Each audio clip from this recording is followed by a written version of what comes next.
All right. You know what time it is. It's rapid reaction. We got a whole lot of topics in a little bit of time. Jay, the floor is yours. All right. Recently retired Villanova men's basketball coach Jay Wright appeared to leave the door open to coaching in the NBA. In appearance today on ESPN's Keyshawn, Jay, Will, and Max. That's a great name for a show. Is that something he could actually pursue? He should actually pursue.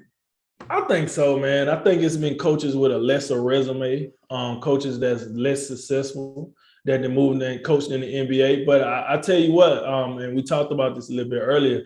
Jay Wright just has a look of a guy that's in the booth. Like he just got like that kind of that smooth, suave look, something like Pat Riley. He just looks like a guy that a program would build something around for him to be in the booth, whether that's in the studio or actually calling the games. That's kind of the feel I get when I see him, listen to him, whatever the case might have you. But with that said, I think his resume should allow him a chance to coach in the NBA. Yesterday, 49ers GM John Lynch said he couldn't imagine moving on from star wide receiver Deebo Samuels, who has reportedly asked for a trade. Does this mean Lynch is open to trading Deebo, Jay? Yeah, and I think Lynch probably worded it this way just in case, like somewhat not plausible deniability, but like, look, hey man, I didn't guarantee it or anything. Look, this team offered this great hard. I just couldn't say no. So I think he's just leaving the door open a little bit to protect himself. But I do agree though. Like I think it's with just what Deebo means to that team. I would be shocked if they trade him. I think you got to take care of that guy with all he means to you and how he played last year. Milwaukee Bucks point guard Drew Holiday was named the NBA's Teammate of the Year today, and he's now the only player to have won the award twice. Is that a big deal? I think it should be a big deal. And I think if the NBA made it more of a big deal, it would be a big deal. Listen, you talking about a game that's driven by individual players.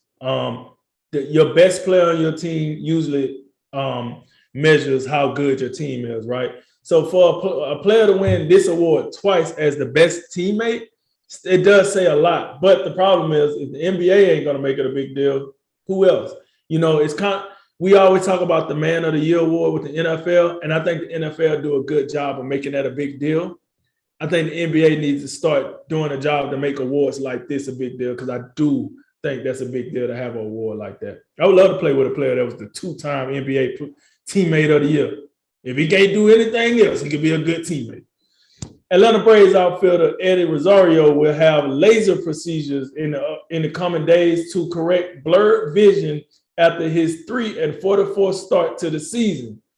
Jay, what is your reaction to this? I'm actually happy for him. Like, at least you got an excuse. Like, hey man, what's wrong with you? Why are you over here batting less than 100? I can't see, man. All right, well, let's get you in there and let's get it corrected. The thing about it is, like, it's kind of funny because we was talking about this a little bit before the show. He was the NLCS MVP last year. He was hitting like 380 in the postseason. So I just don't understand how all of a sudden, like, you could see the ball 6 months ago, but now you can't see. So I just think it's a little bit wild. But look, at least there's an explanation for it. Former Oklahoma football coach Bob Stoops assured Sooner fans that the OU football program was in good hands and that, quote, Lincoln Riley didn't invent OU football, end quote. What'd you make of Stoops' comments? I agree with him. I'm not an Oklahoma fan by no means, but I agree with him. You got to think, Bob Stoops was there before Lincoln Riley, and he had them. They was winning games. They played in national championships. Then even if you go back to like the Barry Switzer days when he was running things, the Chris Bosworth days when they was playing. OU is considered a blue blood by a majority of people, depending on who you talk to. So I'm with Bob Stoops when he say that, because just because Lincoln Riley maybe elevated the program doesn't mean he is the program. They can also continue to win under a new coach. So I like what he said. He didn't invent OU football, and he did. On Monday, Panthers GM Scott Filter met with Sam Darnold and told the former third overall pick that it's a good chance the team will add a quarterback during the upcoming draft. What are your thoughts on that? My thoughts are, if Sam Darnold rates this kind of courtesy from his general manager, then why don't Aaron Rodgers up there in Green Bay? Look, Brian Gutekunst could learn something from this guy, and I don't even know who the hell he is. That's all I'm saying. This was highly ridiculous to where you couldn't give Aaron Rodgers a heads up that Jordan Love was in the queue. Learn something from Fitterer. Denver Nuggets backup center DeMarcus Cousins was fined $15,000 for kicking towels into the spectator stands in Sunday's Game 4 win over the Golden State Warriors. Boogie gonna be Boogie, I guess, right? Yes, essentially, Boogie gonna do something. But like, I feel like this, he was fined 15,000. Like, did a fan get hurt or something? Did a player get hurt? He kicked towels. Who gives a rat's ass about the towels? But this is one of those situations where your past is your future. And unfortunately for DeMarcus Cousins, this is what he got to deal with until he hang it up. His reputation is always going to be a hothead that goes off the rails for the smallest things, et cetera, et cetera. So, hey, when you make that, like my mom used to tell me, you make that bed, you got to lie in it. And that's where DeMarcus Cousins is right now. He made that reputation. Now he got to wear it. Chicago's White Sox, Eloy Jimenez will miss the next 6 to 8 weeks after surgery to repair a torn hamstring tendon. Big deal, little deal, or no deal. I don't go big deal. That's a really big bat in the middle of the White Sox lineups with really big power, and it's getting to the point where like it seems like he just hurt a lot. And I think like I don't want to call him injury prone necessarily, but he do seem to be hurt a lot, and that's got to be something that kind of wears on him and wearing on that team right now because they need him. Animal welfare activists are demanding that Minnesota Timberwolves owner Glenn Taylor give up his role in the organization because of his ownership of Rembrandt Farms, which experienced an outbreak of bird flu in March. Drake, are you on the side of the activists? No. Like, did Glenn Taylor get caught putting the bird flu in his farm? I don't get it.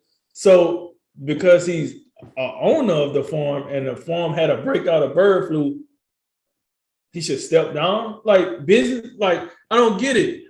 So now, if you're a business owner, you can't even make a mistake now, or you're going to start something like this. You got fans running up on the court trying to protest because, you know, he's the owner of a farm that had an outbreak of the bird flu. I don't, what are we talking about here? Stuff happens. It's business. It happens.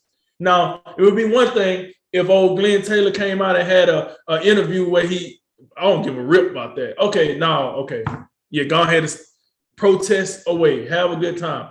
I don't know what's going on in the state of Minnesota, but it's getting real like messy in there. It's real like chaos going there. It's starting to feel like every 3 months it's something coming out of the state of Minnesota. So, and I ain't talking about the Timberwolves. So I don't know, like, I don't know what's going on with that state, but I hope they find their way here soon. Last one. The Virginia Attorney General will open an investigation into the Washington Commanders amidst a Congress allegations on some of their financial practice. Do you support this, Jay? Yeah, you know I support it. Look here. Get this thing done, get over quick, fast, and in a hurry. And you know what the verdict is, right? For Dan Snyder. Guilty. And you know where he's going. Ukraine. That's it. Yeah. That concludes tonight's Drink of Wisdom. As always, like, listen, share, subscribe, and thank you for joining us. I'm Jay Watts. And I'm Nathan Drinker. And let me just say this. I thought you was going to say jail or prison, but Ukraine works too. And remember, make tomorrow better than today and make today better than yesterday. And you know what we going to do. We going to holler at you until next time, baby. Ladies and gentlemen, this is A Drink of Wisdom.